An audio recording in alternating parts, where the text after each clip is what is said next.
Proposition 65 is a California law mandating businesses to warn about chemical exposures potentially causing cancer, birth defects, or reproductive harm. These warnings are commonly displayed on products and in public areas within California. The chemicals of concern in this situation are likely trace amounts of substances within the wiring materials. These substances might include lead, mercury, or specific phthalates, all linked to potential health risks.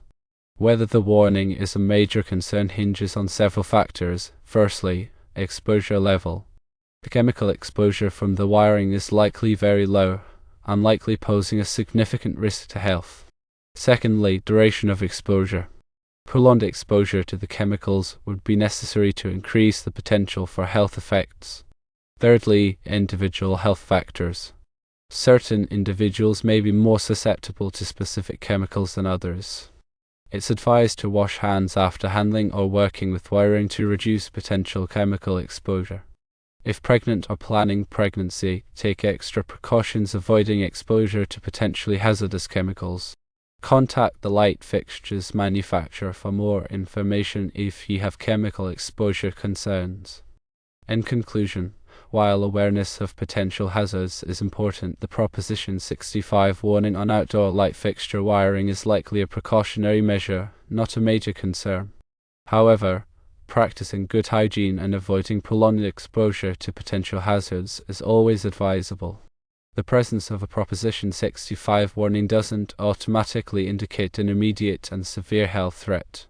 It signifies that the product contains chemicals that the state of California has identified as potentially harmful, even in trace amounts. The key factor determining the actual risk is the level and duration of exposure to these chemicals. Consider the following points regarding the warning's implications. Firstly, minimal exposure from wiring. Electrical wiring, particularly in outdoor light fixtures, is typically encased in insulating materials. The potential for direct skin contact with the wiring itself is limited, further reducing exposure. Secondly, trace amounts of chemicals. The chemicals triggering the warning are often present in extremely small quantities. The warning is triggered even if the chemical is present in a minuscule amount that might be considered negligible in other contexts. Thirdly, regulatory compliance. The Proposition 65 warning is a legal requirement in California, and companies often apply it broadly to ensure compliance. This means that even products with very low risk levels may carry the warning. Furthermore, understand exposure pathways because exposure typically occurs through ingestion, inhalation, or skin absorption. In the case of electrical wiring, the primary route of potential exposure is through skin contact during handling or installation. Washing your hands after working with the wiring effectively minimizes this risk. Compare it with other common exposures because you are likely exposed to similar chemicals in everyday products without necessarily seeing a warning label. For example, some plastics, paints, and even food containers may contain trace amounts of chemicals listed under Proposition 65. Consider, too, the benefits and risks, weighing the potential risks associated with the chemical exposure against the benefits of using the product. In the case of an outdoor light fixture, the benefits of having outdoor lighting for safety and security may outweigh the minimal risk associated with the wiring. It's important to distinguish between hazard and risk. A hazard is something that has the potential to cause harm, while risk is the likelihood of that harm occurring. The Proposition 65 warning identifies a hazard, but the actual risk depends on exposure levels and other factors. The warning serves as a reminder to take precautions and minimize potential exposure. Take these precautions. Firstly, wear gloves. When handling electrical wiring, consider wearing gloves to create a barrier between your skin and the materials. Secondly, wash hands thoroughly. After working with the wiring, wash your hands thoroughly with soap and water. Thirdly, avoid prolonged contact. Minimize the amount of time you spend in direct contact with the wiring. Fourthly, ventilation. If working in an enclosed space, ensure adequate ventilation to avoid inhaling any potential fumes. The purpose of Proposition 65 is to inform consumers about potential exposures to chemicals that could cause harm. The law requires businesses to provide clear and reasonable warnings so that individuals can make informed decisions about their exposure. The warnings are not intended to cause alarm, but rather to promote awareness and encourage precautionary measures. Many common household and industrial products contain chemicals that are listed under Proposition 65. These products range from cleaning supplies to cosmetics to building materials. The presence of a warning does not necessarily mean that a product is unsafe, but rather that it contains a chemical that the state of California has identified as potentially harmful. The specific chemicals that trigger Proposition 65 warnings are reviewed and updated regularly by the California Office of Environmental Health Hazard Assessment. This ensures that the list of chemicals is based on the latest scientific evidence. The levels of exposure that trigger the warning requirements are set conservatively to protect public health. Even very low levels of exposure may trigger the requirement to provide a warning. The goal is to provide individuals with information so that they can take steps to minimize their exposure, even if the risk is considered low. The warnings are intended to be clear and understandable so that individuals can easily identify potential exposures. The warnings must include the name of one or more chemicals that are known to cause cancer, birth defects, or other reproductive harm.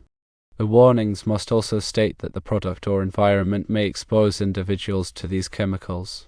While Proposition 65 is a California law, its impact extends beyond the state's borders. Many manufacturers choose to place warnings on their products nationwide to ensure compliance with the law and to provide information to consumers regardless of their location. The warnings serve as a reminder of the importance of taking precautions when handling chemicals and of minimizing exposure to potential hazards. The presence of a Proposition 65 warning is not necessarily a cause for alarm, but it is a signal to be aware of potential exposures and to take steps to minimize your risk. The goal of the law is to empower individuals with information so that they can make informed decisions about their health and safety.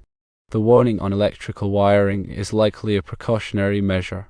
The risk of exposure is likely very low. However, it's always a good idea to take basic safety precautions. If you have concerns about chemical exposure, you should contact the manufacturer of the light fixture for more information. In most cases, the Proposition 65 warning on electrical wiring is not a cause for major concern. By taking simple precautions and being aware of potential hazards, you can minimize your risk and protect your health. Let's discuss some of the specific chemicals that might be found in electrical wiring and why they are included in the Proposition 65 list. Lead is a heavy metal that can cause a variety of health problems, including developmental problems in children, kidney damage, and high blood pressure. Lead was once commonly used in electrical wiring, but it has been largely phased out in recent years due to its health risks. However, lead may still be present in older wiring or in some imported products. Mercury is another heavy metal that can cause neurological damage, kidney damage, and other health problems. Mercury is sometimes used in electrical switches and relays, but it is less common in wiring itself. Phthalates are a group of chemicals that are used to make plastics more flexible. Phthalates have been linked to reproductive problems, developmental problems, and other health issues. Phthalates may be present in the insulation of electrical wiring. The specific chemicals that are present in a particular piece of wiring will vary depending on the manufacturer and the age of the wiring. However, the Proposition 65 warning serves as a reminder that there may be potentially harmful chemicals present and that it's important to take precautions to minimize exposure. Here are some additional tips for minimizing your exposure to chemicals in electrical wiring. Firstly, avoid touching your face while working with wiring. This will help prevent chemicals from transferring from your hands to your mouth or eyes. Secondly, clean your work area after working with wiring. This will help remove any dust or debris that may contain chemicals. Thirdly, store electrical wiring properly. Store wiring in a dry, well-ventilated area to prevent the chemicals from leaching out. Fourthly, dispose of old wiring properly. Dispose of old wiring according to local regulations to prevent chemicals from contaminating the environment. If you have any concerns about the safety of electrical wiring, you should consult with a qualified electrician. An electrician can inspect your wiring and identify any potential hazards. They can also provide you with advice on how to minimize your exposure to chemicals. Proposition 65 is an ongoing effort to protect public health by informing consumers about potential exposures to harmful chemicals. The law has been credited with helping to reduce exposure to a wide range of chemicals in California. The warnings serve as a reminder of the importance of being aware of potential hazards and taking steps to minimize your risk. If you have any questions or concerns about Proposition 65, you can contact the California Office of Environmental Health Hazard Assessment for more information. By understanding Proposition 65 and taking appropriate precautions, you can protect your health and safety. The purpose of these measures is to ensure your well-being and promote a safer environment for everyone. The regulations are in place to help minimize potential harm.